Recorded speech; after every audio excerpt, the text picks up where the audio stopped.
नमस्कार दोस्तों, आज सुबह की ताज़ा खबर जानने से पहले अगर चैनल में नए हैं तो चैनल सब्सक्राइब करके बेल आइकन को प्रेस कर लीजिएगा। आज की पहली खबर, बिहार में बिजली उपभोक्ताओं को खुशखबरी, 1 अप्रैल से लागू। बिहार के बिजली उपभोक्ताओं के लिए राहत भरी खबर है। राज्य के शहरी इलाकों में रहने वाले 35 लाख उपभोक्ताओं को आने वाले दिनों में बिजली मिलने का रास्ता साफ हो गया। बिजली कंपनियों ने शहरी घरेलू उपभोक्ताओं के लिए नए स्लैब और कम दरों के प्रस्ताव बिहार विद्युत विनियामक आयोग को भेज दिया है। आयोग की मंजूरी मिलने पर 1 अप्रैल 2026 से नई दरें लागू हो जाएगी। पिछले वर्ष ग्रामीण क्षेत्रों में 2 स्लैब की जगह 1 स्लैब प्रणाली लागू की गई थी। अब उसी मॉडल को शहरी क्षेत्रों में लागू करने की तैयारी है। नए प्रस्ताव के अनुसार शहरों में बिजली बिल के लिए 1 ही स्लैब रहेगा, जिससे उपभोक्ताओं को औसत हर महीने कुछ बचत भी मिलेगी। पहला स्लैब 1 लेकर 100 यूनिट, अनुदान राशि 7.42 प्रति यूनिट, सरकारी अनुदान 3.300 प्रति यूनिट और उपभोक्ताओं को 4.12 प्रति यूनिट, 125 यूनिट तक बिजली पहले से मुफ्त होने के कारण श्रेणी में उपभोक्ताओं को कोई भुगतान नहीं करते। अगली खबर खुशखबरी की बौछार, यूपी में 300 ईट भर्तियां शुरू। उत्तर प्रदेश की युवाओं के लिए रोजगार के 3 बड़े अवसर एक साथ खुल गए हैं। राज्य में तकनीकी शिक्षा, मेडिकल संस्थान और महिला एवं बाल विकास विभाग ने बड़े पैमाने पर रिक्तियों की घोषणा की है। HBTU में 28 फैकल्टी पदों पर भर्ती, वहीं DRR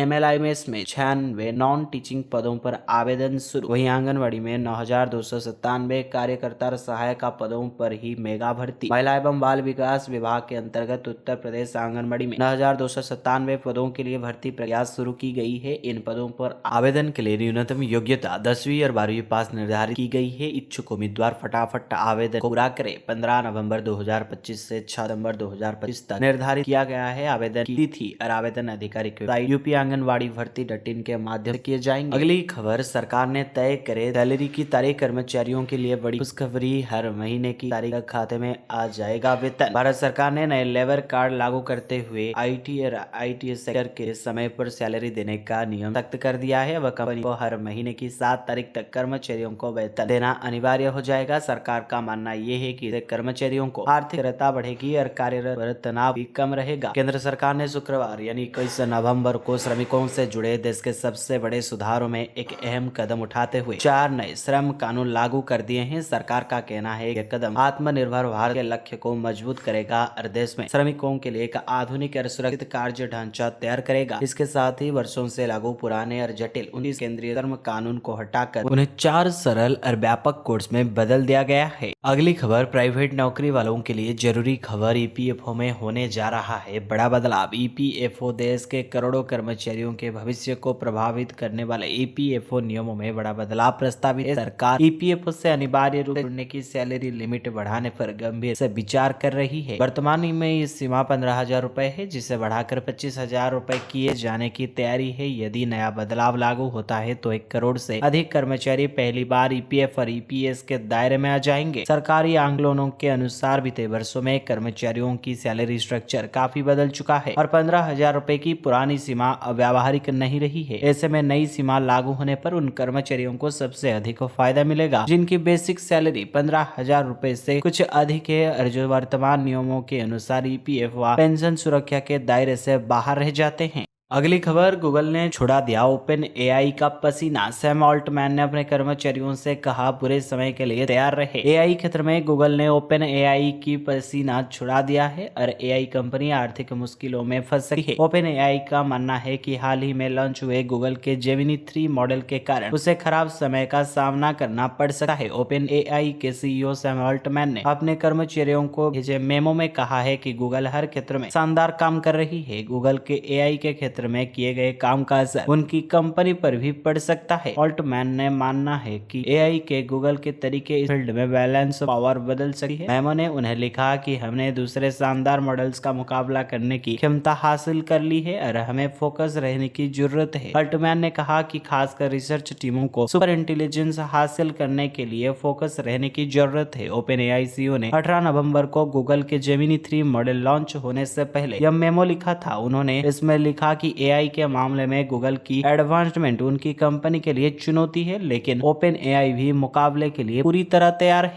अगली खबर, बहुत जल्द बदलेंगी सीमाएं, भारत को वापस मिलेगा सिंध। रक्षा मंत्री राजनाथ सिंह ने कहा कि आज भले ही सिंध भारत का हिस्सा नहीं है, लेकिन सीमाएं कभी भी बदल सकती है और हो सकता है कि सिंध फिर भारत में लौट आए। एक कार्यक्रम में बोलते हुए उन्होंने सिंध के ऐतिहासिक और सांस्कृतिक महत्व का याद किया। बता दें, सिंध क्षेत्र 1947 के बंटवारे के बाद पाकिस्तान में चला गया था। वहाँ रहने वाले ज्यादातर सिंधी हिंदू भारत आ गए। राजनाथ सिंह ने कहा कि LK आडवाणी ने अपनी किताब में लिखा है कि उनकी पीढ़ी की सिंध आज भी सिंध भारत से अलग होने को स्वीकार नहीं कर पाए हैं। उन्होंने बताया कि भारत के हिंदुओं के लिए सिंधु नदी हमेशा पवित्र रही है और सिंध के कई मुसलमान भी इसकी पवित्रता को आबए जमजम जितना पवित्र मानते हैं। अगली खबर, सुमन गिल की चोट को लेकर रिपोर्ट में चौंकाने वाले खुलासा। कोलकाता में साउथ अफ्रीका खिलाफ पहले टेस्ट के दौरान भारत के कप्तान सुमन गिल की गर्दन में गंभीर चोट लग गई। उन्हें तुरंत मैदान से बाहर ले जाया गया और वुडलैंड हॉस्पिटल में भर्ती कराया गया, जहां उन्हें ऑब्जर्वेशन में रखा गया। चोट की वजह से गिल की वाकई मैच नहीं खेलना पड़ा और वो 22 नवम्बर की गुवाहाटी से शुरू हुए दूसरे टेस्ट से भी बाहर हो गए। उनकी गैर मौजूदगी में विकेट कीपर बल्लेबाज ऋषभ पंत ने दूसरे टेस्ट में भारत की कप्तानी की। जैसे ही फैंस युवा कप्तान की वापसी का इंतजार कर रहे हैं, एक चिंताजनक अपडेट सामने आई है। PTI के रिपोर्ट के मुताबिक गिल की चोट सिर्फ गर्दन में ऐंठन की एक सीमित नहीं है और उन्हें काफी आराम की जरूरत होगी। इससे टीम मैनेजमेंट उन्हें जल्दबाजी में वापस लाने की किसी भी रिस्क से बचना चाहता है। PTI की रिपोर्ट के मुताबिक BCCI सोर्स ने कहा कि गिल को उनके लक्षणों के कम करने के लिए एक इंजेक्शन दिया गया है और रिहाइव ट्रेनिंग और स्किल वर्क शुरू करने से पहले उन्हें कुछ समय आराम की जरूरत होगी। इस बात की पूरी संभावना है कि T20 इंटरनेशनल सीरीज के लिए भी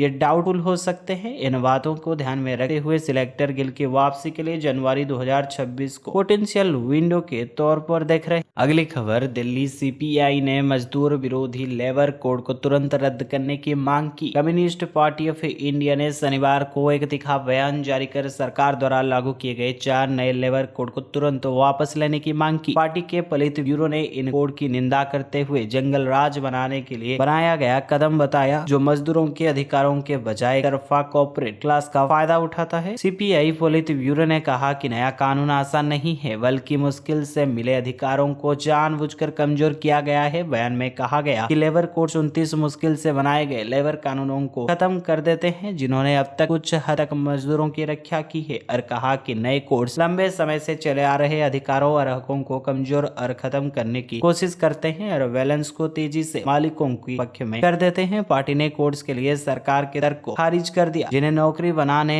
और इन्वेस्टमेंट के लिए कैटलिस्ट के तौर पर पेश किया गया। अगली खबर, इंटर्न को 1 लाख महीना और एक्सपीरियंस को साल के मिलेंगे 30 से लेकर 60 लाख रुपए। ज्यादातर नौकरी ढूंढने वाले लोग लिंक्डइन और नौकरी जैसे प्लेटफॉर्म पर भरोसा करते हैं। अपने खाली समय में उन्हें स्क्रॉल करते हैं। कभी कभी उन्हें पोस्ट मिलती है जो दिमाग घुमा देने वाली होती है। लोगों की यकीन नहीं होता कि कई कंपनी इतनी जल्दी सैलरी भी दे सकती है जब लोगों की नौकरी नहीं मिल रही हो। ऐसी ही एक पोस्ट आजकल सोशल मीडिया पर वायरल हो रही है। सोशल मीडिया पर वायरल हो रही है पोस्ट, जिस पोस्ट की हम बात कर रहे हैं, उसमें दावा किया गया है कि कंपनी फाउंडिंग इंजीनियर हायर कर रही है। इंटर्न को हर महीने 1 लाख रुपए स्टाइपेंड दिया जा रहा है। फुल टाइम कर्मचारियों के पास 1 से लेकर 2 साल का अनुभव होना चाहिए और उनकी CTC 30 से लेकर 60 लाख होनी चाहिए। इसके लिए हफ्ते में 6 दिन सुबह 11 बजे से रात 11 बजे तक काम करना जरूरी है। Company food allowance, gym membership या हॉबी सब्सक्रिप्शन समेत कई दूसरे फायदे भी देगी। एप्लीकेंट हाई परफॉर्मर होने चाहिए। ऐसे प्रोडक्ट बनाने में सक्षम होना चाहिए जो लोगों को पसंद आए। कुछ कर गुजरने का जज्बा होना चाहिए और खुद को साबित करने की भूख होनी चाहिए। यही नहीं बेंगलुरु के लिए। अगली खबर, आधा भारत नहीं जानता SIP का फॉर्मूला। आपको बता दें कि जिस छोटी बचत के पैसों के आप बैंक या सरकारी योजना में लगाकर खुश हो रहे हैं, उन पैसे से आप करोड़पति भी बन सकते हैं। अब आप कहेंगे कि ये कैसे संभव है? ये बिल्कुल संभव है। इसके लिए आपको नियमित तौर पर SIP यानी व्यवस्थित निवेश योजना या सिस्टमेटिक इन्वेस्टमेंट प्लान के नियमों के और फॉर्मूले का पालन करना होगा। SIP की इन्हीं फॉर्मूले में से एक है 12-12-24। इसी विधियों के आप इस्तेमाल करते ही आप बचत राशि को जमा करेंगे तो निश्चित तौर पर कम से कम 2 करोड़ रुपए का मालिक बन सकते हैं। मान लीजिए आपकी उम्र 26 साल है। आपने उम्र के किसी पड़ाव से SIP के जरिए किसी कंपनी के म्यूचुअल फंड में हर महीने 12,000 रुपए निवेश करना शुरू किया। अब आपको पूरे